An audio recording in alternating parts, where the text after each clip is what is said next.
Méditation du 25 novembre. Si tu t'entends bien avec elle, je ne m'entends pas bien avec toi. Ils se mirent en route et entrèrent dans un village de Samaritains afin de faire des préparatifs pour lui. Mais on ne le reçut pas parce qu'il se dirigeait vers Jérusalem. Luc 9, les versets 52 à 53. Vous savez certainement que les Samaritains et les Juifs ne s'entendaient pas. Mais savez-vous que les Samaritains ont un jour refusé de laisser passer les disciples de Jésus parce qu'ils les avaient entendus dire qu'après la Samarie, ils iraient à Jérusalem? Un jour, Paul et Lupita se sont disputés et ont cessé de se parler. Elles avaient une amie commune nommée Griselda. Griselda, qui ne savait rien du différend entre ses amis, continuait à leur parler normalement. Un jour, en rencontrant Paula, Griselda a voulu la saluer, mais elle s'est aperçue que celle-ci l'évitait. Intriguée, elle l'a abordée pour en connaître la raison. C'était un peu comme les Samaritains. « Je vois que tu t'entends bien avec Lupita », a dit Paula. « Et si tu t'entends bien avec elle, je ne m'entends pas bien avec toi. » S'en prendre à quelqu'un pour les problèmes que l'on a avec quelqu'un d'autre est une façon peu chrétienne de résoudre ses problèmes.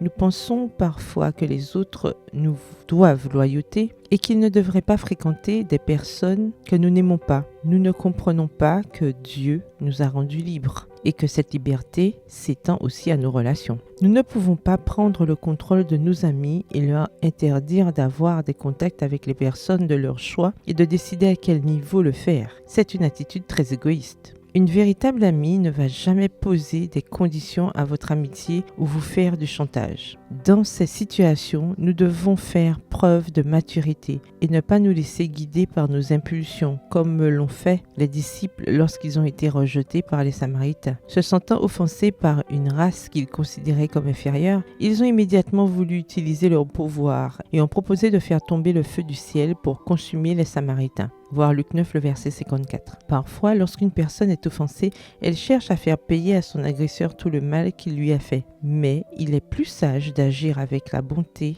avec laquelle Jésus a agi. Voir Luc 9, le verset 55. Si vous avez connu une situation similaire, je vous invite à suivre l'exemple de Jésus, notre exemple par excellence en matière de relations interpersonnelles. PS, heureuse avec mes amis. Bonne journée, que l'Éternel vous bénisse.